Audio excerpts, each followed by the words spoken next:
Hello students, कैसे हैं आप लोग? बढ़िया हैं, मजे में हैं? ओके, तो स्टूडेंट्स, पिछली वीडियो के एंड में हमने एक क्वेश्चन देखा था कि जो मेटल्स हैं, ये जो बेसिकली मेटल्स रहती हैं, इनमें फ्री इलेक्ट्रॉन्स बहुत सारे होते हैं। और अगर फ्री इलेक्ट्रॉन्स हैं तो मेटल्स जो है ये नेगेटिवली चार्ज होनी चाहिए, लेकिन ऐसा नहीं होता है, न्यूट्रल रहते हैं ये मेटल पीसेस। ठीक है, अब ये मेटल पीसेस के अंदर फ्री इलेक्ट्रॉन्स हैं तो न्यूट्रल क्यों है? इस चीज को हमें आज की वीडियो में शुरू करते हैं, समझते हैं क्या होता है एक्चुअली। तो देखिए स्टूडेंट्स, अगर ऐसा हो कि मेटल्स में फ्री इलेक्ट्रॉन्स हैं और वो नेगेटिवली चार्ज हो, तो वो तो एक एनर्जी का सोर्स बन जाएंगे, यानी इलेक्ट्रिसिटी बड़ी इजीली हमें प्रोड्यूस करनी ही नहीं पड़ेगी, मेटल से डायरेक्ट इलेक्ट्रिसिटी प्रोड्यूस हो जाएगी। लेकिन ऐसा नहीं होता है। एक्चुअली होता क्या है मेटल्स के साथ में कि जैसे आप इस तरह से समझिए, एक मेटल का छोटा सा आपने पीस लिया। अब उस पीस के अंदर मान लीजिए टोटल 100 एटम्स हैं, मान लीजिए, होते बहुत सारे हैं लेकिन हम मान लेते हैं कि उसके अंदर टोटल 100 एटम्स हैं। अब वो सारे एटम्स जो है वो इनिशियली न्यूट्रल रहेंगे। अब जैसे टेम्परेचर थोड़ा सा राइज होता है तो टेम्परेचर की वजह से जो इलेक्ट्रॉन्स उसके अंदर होते हैं, ये इलेक्ट्रॉन अपने एटम को काफी सारे एटम्स में से कुछ इलेक्ट्रॉन अपने एटम को छोड़कर निकल जाते हैं। टेम्परेचर की वजह से उन्हें एनर्जी मिल जाती है। तो वो जो इलेक्ट्रॉन निकलते हैं तो उसकी वजह से वो इलेक्ट्रॉन, फ्री इलेक्ट्रॉन जिनको हम बोलते हैं, अब जैसे इलेक्ट्रॉन निकलेगा तो पीछे जो एटम था उसके अंदर एक इलेक्ट्रॉन की कमी रहेगी। तो अगर मान लीजिए 100 एटम थे, उसमें से 50 एटम्स ऐसे थे जिनमें से इलेक्ट्रॉन्स निकल गए, तो 50 फ्री इलेक्ट्रॉन्स बन जाएंगे। और 50 फ्री इलेक्ट्रॉन बनेंगे तो साथ में जो 50 एटम्स थे उनके अंदर 50 इलेक्ट्रॉन्स की कमी रहेगी, और उसे हम बोलते हैं पॉजिटिव चार्ज। यानी जितना हमारे पास नेगेटिव चार्ज बना है उतना ही उस मेटल के अंदर पॉजिटिव चार्ज भी है। और नेट अगर देखें तो नेट चार्ज 0 होगा, यानी वो जो मेटल का पीस है वो न्यूट्रल रहेगा। जब उस पर हम फील्ड अप्लाई करते हैं तो वो इलेक्ट्रॉन्स जो होते हैं वो फ्लो होते हैं और उसके अंदर करंट फ्लो होती है। तो इसलिए आप इसको ध्यान रखना कि जो मेटल पीसेज हैं वो फ्री इलेक्ट्रॉन्स की वजह से नेगेटिवली चार्ज नहीं होंगे, क्योंकि जितने फ्री इलेक्ट्रॉन्स हैं उतने ही पॉजिटिव चार्जेस भी उसके अंदर होते हैं। तो ये था हमारे उस क्वेश्चन का जवाब। शुरू करते हैं आज की वीडियो। आज की वीडियो में बहुत इंपॉर्टेंट टॉपिक जो जनरली हमें परेशान करता है, कंफ्यूज करता है, ऐसा टॉपिक डाइलेक्ट्रिक्स, उसको हम पढ़ेंगे। शुरू करते हैं आज की हमारी ये वीडियो।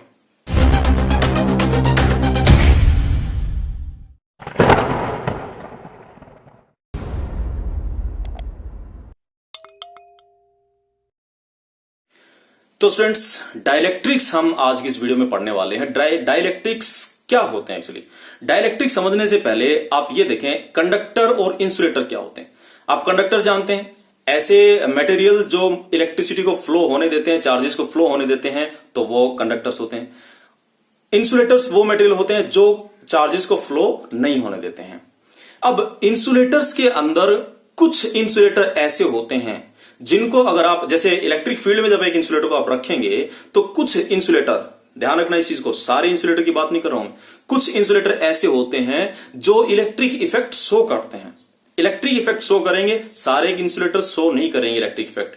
कैसे शो करेंगे? तो उनके अंदर पोलराइजेशन होता है, पोल्स बनते हैं नेगेटिव पॉजिटिव, और उन पोल्स की वजह से वो एक इलेक्ट्रिक इफेक्ट शो करते हैं। तो ऐसे इंसुलेटर्स जो इलेक्ट्रिक इफेक्ट शो करेंगे वो होते हैं डाइलेक्ट्रिक्स, उन्हीं को हम बोलते हैं डाइलेक्ट्रिक्स। तो इंसुलेटर्स अलग हैं और डाइलेक्ट्रिक्स, इंसुलेटर्स में से ही कुछ इंसुलेटर होते हैं जो ये बिहेवियर शो करते हैं इलेक्ट्रिक इफेक्ट के, इलेक्ट्रिक फील्ड के अंदर, तो उनको हम बोलते हैं डाइलेक्ट्रिक्स। अब इसके टाइप्स देखें। डाइलेक्ट्रिक्स जो होते हैं ये बेसिकली दो तरह के होते हैं, पोलर और नॉन पोलर। पोलर कौन से? पोलर ऐसे होते हैं जिनके अंदर पॉजिटिव और नेगेटिव के सेंटर अलग अलग होते हैं, यानी पॉजिटिव चार्ज जो रहेगा उसके अंदर और नेगेटिव चार्ज जो रहेगा उनके सेंटर कोइंसाइड नहीं करते हैं, तो उनमें दो पोल्स बन जाते हैं, तो उसको हम पोलर डाइलेक्ट्रिक्स बोलते हैं। और नॉन पोलर जो होते हैं उसके अंदर पॉजिटिव और नेगेटिव के सेंटर्स कोइंसाइड करते हैं, एक ही जगह पे रहते हैं, तो उनके अंदर जो दो पोल्स एक तरह से नहीं बनते, तो उनको बोलते हैं हम नॉन पोलर। एक एग्जांपल से समझते हैं पोलर और नॉन पोलर को। जैसे देखिए, डाइलेक्ट्रिक्स हम पढ़ रहे हैं, डाइलेक्ट्रिक्स कहें या डाइलेक्ट्रिक मटेरियल कह सकते हैं। अब इसके अंदर एक तो हमने देखा पोलर और एक देखा नॉन पोलर। पोलर का एक एग्जांपल देखें, जैसे HCl है, KCl, NaCl, H2O, ये सारे पोलर के एग्जांपल हैं। H2O को देखते हैं हम। H2O की स्ट्रक्चर अगर आप बनाएं तो वो कुछ इस तरीके से बनता है, ये आप लोग सब जानते हैं, ऐसा मैं मानता हूं, ठीक है। ऑक्सीजन का जो मॉलिक्यूल होता है इसके अंदर, उस पे होता है ऑक्सीजन का जो एटम होता है इस पे नेगेटिव चार्ज होता है, और ये हाइड्रोजन जो एटम्स हैं इन पे पॉजिटिव चार्ज होता है। तो इस पूरे मॉलिक्यूल के अंदर नेगेटिव चार्ज का सेंटर यहां कहीं है ऑक्सीजन पे, और पॉजिटिव चार्ज इन दोनों के बीच में यहां कहीं पे होगा, जो पॉजिटिव का सेंटर होगा। यहां पे नेगेटिव का सेंटर है। अगर इस पूरे मॉलिक्यूल को आप देखें तो नेगेटिव का सेंटर अलग हो गया और पॉजिटिव का सेंटर अलग, तो ये एक तरह से दो इसमें पोल्स बन गए। तो ये होते हैं पोलर मटेरियल, पोलर मॉलिक्यूल्स हैं एक तरह से, ठीक है। नॉन पोलर का एग्जांपल देखें, जो CO2 रहता है ये बेसिकली नॉन पोलर होता है। कैसे देखना, इसकी स्ट्रक्चर कुछ इस तरीके से बनती है। ऑक्सीजन नेगेटिव, इधर ऑक्सीजन नेगेटिव, कार्बन पे है पॉजिटिव चार्ज। इन दोनों नेगेटिव्स का सेंटर जो होगा वो यहां कहीं आने वाला है, और पॉजिटिव का सेंटर ये खुद है ऑलरेडी, यानी नेगेटिव और पॉजिटिव दोनों इसी जगह पे होंगे, यानी सेंटर्स कोइंसाइड करेंगे। तो ये होते हैं नॉन पोलर मटेरियल और ये होते हैं पोलर। तो ये बेसिकली पोलर मॉलिक्यूल्स हैं, ये नॉन पोलर मॉलिक्यूल्स हैं, और ये जो मटेरियल होंगे वो बेसिकली पोलर मटेरियल कहलाएंगे, और ये जो है ये नॉन पोलर मटेरियल होंगे। तो ये इसके टाइप्स थे। उसके बाद एक छोटी सी और इंपॉर्टेंट चीज इसमें, कि जब इनको आप किसी इलेक्ट्रिक फील्ड में रखते हैं तो ये कैसे बिहेव करेंगे। देखिए, सबसे पहले पोलर को देखते हैं। जो पोलर डाइलेक्ट्रिक्स होते हैं वो जनरली अगर आप देखेंगे, जैसे एक एग्जांपल से समझते हैं, डायग्राम से समझ लेते हैं इसको। पोलर रहेंगे ये मटेरियल, इसके अंदर जनरली ऐसा होता है, ये पोल्स इस तरीके से अलग अलग आपको नजर आएंगे। एक मॉलिक्यूल ये हो गया, दूसरा मॉलिक्यूल ये हो गया, इस तरह से रैंडमली ओरिएंटेड ये रहते हैं। कुछ भी एक रैंडम ओरिएंटेशन होगा सबके अंदर, और ये रैंडम इस तरह से ओरिएंट होते हैं कि नेट अगर देखा जाए, देखिए अगर डाइपोल बन रहा है, एक नेगेटिव पोल एक पॉजिटिव पोल, तो ये डाइपोल बन रहा है। अगर डाइपोल इसमें बन रहा है तो डाइपोल का कुछ ना कुछ डाइपोल मोमेंट होगा। तो इस एक पर्टिकुलर जो मॉलिक्यूल है इसका अपना कुछ ना कुछ डाइपोल मोमेंट होगा। डाइपोल मोमेंट आप जानते हैं, पी से जिसे हम लिखते हैं। अब इस पूरे मटेरियल का अगर देखें, यानी इंडिविजुअल मॉलिक्यूल्स का तो डाइपोल मोमेंट है, लेकिन पूरे मटेरियल का ये मैं बात कर रहा हूं जब इलेक्ट्रिक फील्ड नहीं लगाया उस टाइम, यानी जो नॉर्मली एक पोलर मटेरियल ले रखा है आपने, उसके बारे में बात हो रही है। यहां पे इलेक्ट्रिक फील्ड जो है ये जीरो है, एक्सटर्नल इलेक्ट्रिक फील्ड जीरो है। अब इसके अंदर क्या होगा, ये इनका इंडिविजुअल डाइपोल मोमेंट तो है, लेकिन नेट डाइपोल मोमेंट जो होगा वो जीरो होगा। हम लिख सकते हैं यहां पे नेट डाइपोल मोमेंट जीरो होगा। और इस पे जब आप इलेक्ट्रिक फील्ड अप्लाई कर देते हैं, यानी इसको एक एक्सटर्नल फील्ड के अंदर आपने रख दिया, तब इसके साथ क्या होता है वो देखें। यहां पे इस तरफ कुछ इलेक्ट्रिक फील्ड हमने माना है, जैसे ही आप इलेक्ट्रिक फील्ड लगाएंगे तो ये इलेक्ट्रिक फील्ड है, एक ताकत लग रही इसके ऊपर, सारे मुड़ जाएंगे, बिल्कुल भेड़ बकरियों के जैसे। जो उनका भेड़ बकरियों का चरवाहा होता है वो उन्हें घुमाता है और सारी एक लाइन में हो जाती है, ये भी सारी एक लाइन में हो जाएंगी। यानी ये सारे जो भी मॉलिक्यूल्स हैं ये इस तरह से इस फील्ड के डायरेक्शन में हो जाते हैं। सारे नहीं, basically most of the molecules जो होंगे वो इसकी डायरेक्शन में ऐसे ओरिएंट हो जाते हैं, और कुछ इस तरह से ये हो जाएंगे। यानी अब अगर देखें आप तो नेट डाइपोल मोमेंट कुछ ना कुछ होगा। नेगेटिव इस तरफ हो गए हैं, पॉजिटिव इस तरफ, और ये फील्ड की तरफ। फील्ड इस तरह से क्यों हुए, अगर फील्ड इधर है तो हम ऐसा माने कि यहां कहीं पे आपने प्लस लगाया होगा, यहां कहीं माइनस रखा होगा, तो उस प्लस और माइनस के बीच में ये डाइपोल, ये आपने जो डाइलेक्ट्रिक रखा है, तो नेगेटिव वाला पार्ट प्लस की तरफ रहेगा, पॉजिटिव वाला पार्ट नेगेटिव की यानी माइनस की तरफ रहता है। यहां पे अगर देखें नेट, अब यहां पे ई जो है ये जीरो नहीं है आपका, नेट डाइपोल मोमेंट जो होगा ये नॉट जीरो, जीरो नहीं होगा। ये तो था पोलर के अंदर। नॉन पोलर के अंदर देखें आप, ये नॉन पोलर के अंदर जब इलेक्ट्रिक फील्ड नहीं अप्लाई कर रखा उस टाइम कैसा रहता है। ये एक हमने डाइलेक्ट्रिक लिया जो कि नॉन पोलर है। अब इसमें नॉन पोलर रहेगा तो जो भी मॉलिक्यूल्स हैं उनका प्लस और माइनस कोइंसाइड करता है, तो कुछ इस तरीके से रहेगा। यानी इनका इंडिविजुअल जो मॉलिक्यूल्स हैं उनका भी जो डाइपोल मोमेंट है वो जीरो है, और नेट मोमेंट जो होगा वो भी जीरो होगा। यानी हम लिख सकते हैं नेट डाइपोल मोमेंट जीरो। जब आपने इलेक्ट्रिक फील्ड लगा दिया इसके ऊपर, कुछ ऐसा इलेक्ट्रिक फील्ड लगाया इस तरफ का, सॉरी यहां पे इलेक्ट्रिक फील्ड हमारा जीरो है, यानी इलेक्ट्रिक फील्ड नहीं लगा रखा है, उस टाइम ऐसा रहेगा, अपनी नॉर्मल कंडीशन में ये रहेंगे मॉलिक्यूल्स। लेकिन जैसे ही आपने इलेक्ट्रिक फील्ड लगा दिया, यानी इलेक्ट्रिक फील्ड नॉट जीरो, मतलब आपने इलेक्ट्रिक फील्ड लगाया इस डायरेक्शन का, उस टाइम इसके साथ क्या होता देखिए, यानी कुछ इस तरह से लगा दिया, इधर प्लस है और इधर माइनस है। ये मॉलिक्यूल प्लस की वजह से, मैंने बताया डाइलेक्ट्रिक के अंदर इनमें जो मॉलिक्यूल्स हैं, डाइलेक्ट्रिक अगर है तो ये इस इलेक्ट्रिक फील्ड से इन्फ्लुएंस होते हैं। इन्फ्लुएंस होंगे तो इसमें क्या होता है, जो पॉजिटिव और नेगेटिव हैं उनके सेंटर शिफ्ट हो जाते हैं, इस प्लस की तरफ नेगेटिव आ जाएगा और पॉजिटिव इससे दूर हो जाएगा। तो इस तरह से ये इसकी मूंगफलियां बन जाती हैं एक तरह से। तो ये मूंगफली नहीं है, ये मॉलिक्यूल्स हैं तो थोड़ा इस तरीके से बन गए हैं, ये ऐसी शेप में ये बन जाएंगे, यानी इनके सेंटर्स जो हैं वो चेंज हो जाएंगे। यानी अब हम ये कह सकते हैं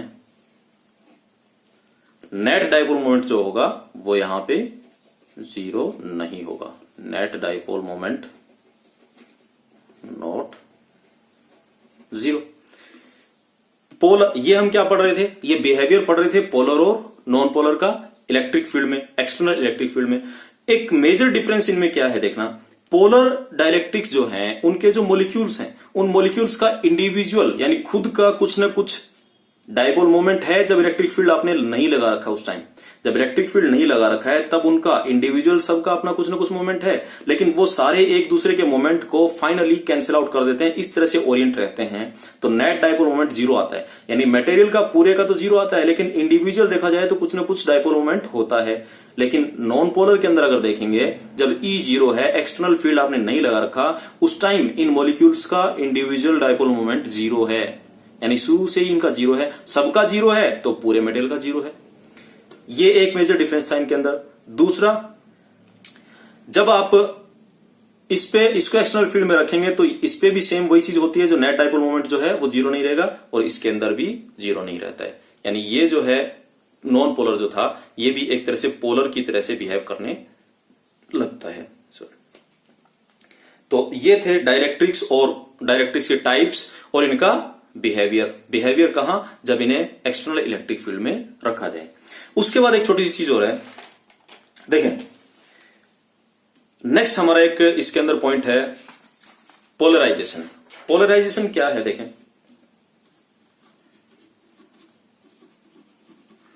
पोलराइजेशन क्या है देखें।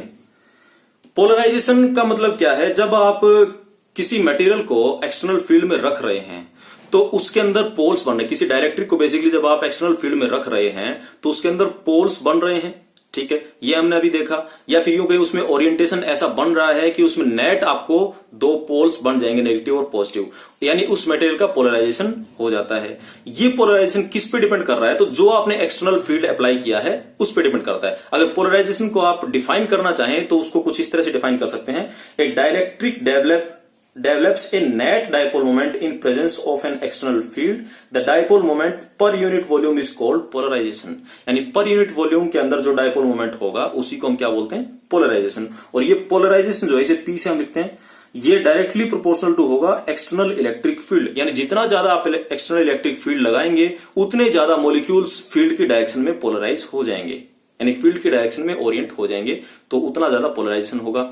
एक प्रोपोर्शनलिटी कांस्टेंट अगर आप यहां लगाते हैं तो ये कुछ ऐसा बन जाएगा, और ये हमारा है बेसिकली काई ई से बोलते हैं इसको।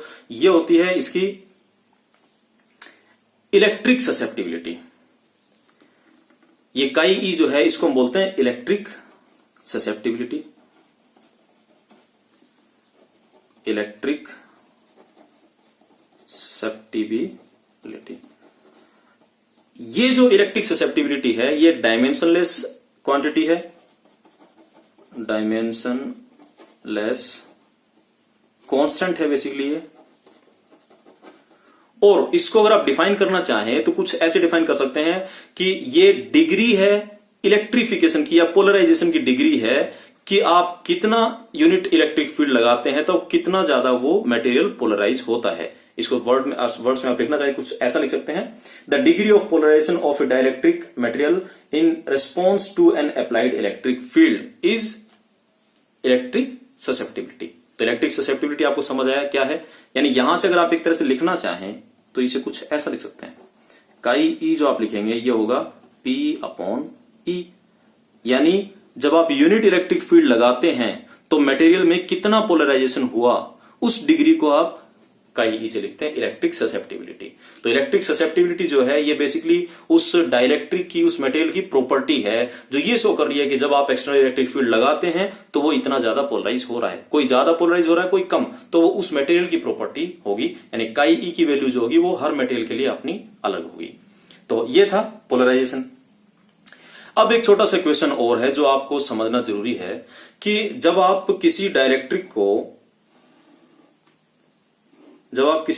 को एक्सटर्नल इलेक्ट्रिक फील्ड में रखते हैं, यानी इस तरफ हमने लगा दिया इस पे पॉजिटिव, मान लीजिए दो प्लेट्स आपने रखी हैं, ये पॉजिटिव और नेगेटिव चार्ज की, और इनके बीच में आपने डाइलेक्ट्रिक को रख दिया। अब क्या होगा जब ये डाइलेक्ट्रिक यहां रखेंगे तो इस तरह से इसमें ओरिएंटेशन बनता है इसके मॉलिक्यूल्स का, ये मॉलिक्यूल्स इस तरीके से रीअरेंज हो जाते हैं, ये चीज हम जानते हैं, कुछ ऐसा बना लेते हैं इनको, पूरे मॉलिक्यूल्स इस तरह से रीअरेंज हो रहे हैं इसके अंदर, यानी ज्यादातर मॉलिक्यूल्स इस तरह से रीअरेंज होंगे।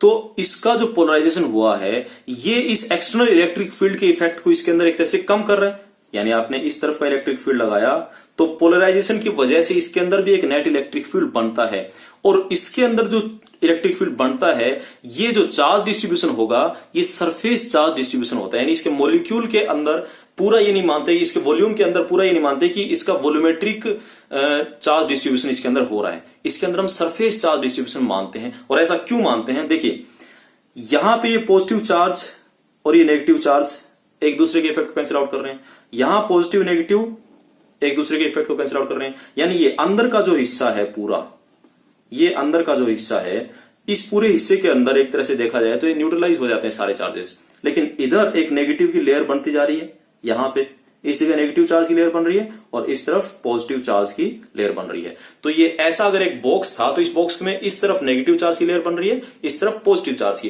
तो इस पूरी सरफेस के ऊपर नेगेटिव चार्ज बन रहा है, तो इसलिए हम ये कह रहे हैं कि इसमें चार्ज डिस्ट्रीब्यूशन जो है ये सरफेस के हिसाब से है, यानी सरफेस चार्ज डिस्ट्रीब्यूशन है, वॉल्यूम चार्ज डिस्ट्रीब्यूशन इसके अंदर हम नहीं मानते हैं। किस चीज की बता रहा हूं मैं, जो इसकी वजह से इस एक्सटर्नल फील्ड को हम कमी कर रहे हैं, इस एक्सटर्नल फील्ड में जो कमी हो रही है उसकी बात कर रहा हूं।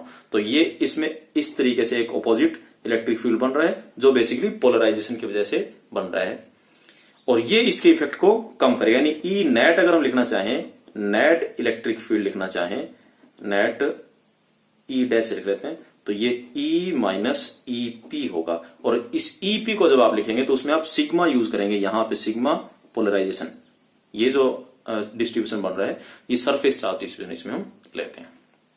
तो ये था डाइलेक्ट्रिक्स और पोलराइजेशन से रिलेटेड जो भी छोटी मोटी बातें हमारे यूज होती हैं वो। आई होप आपको ये चीजें समझ आई हैं, और इस पे कोई छोटा मोटा क्वेश्चन अगर आपके आता है तो आप उसे अच्छे से कर सकते हैं। और यही था आज की वीडियो में, नेक्स्ट वीडियो में फिर मिलेंगे और हमारी पढ़ाई को कंटिन्यू करेंगे। नेक्स्ट जो वीडियो होगी उसमें कैपेसिटर और कैपेसिटेंस के बारे में जानकारी हम लेंगे, काफी इंटरेस्टिंग वीडियो होगी, तो जरूर देखिएगा और अपना ख्याल रखिए। Thank you.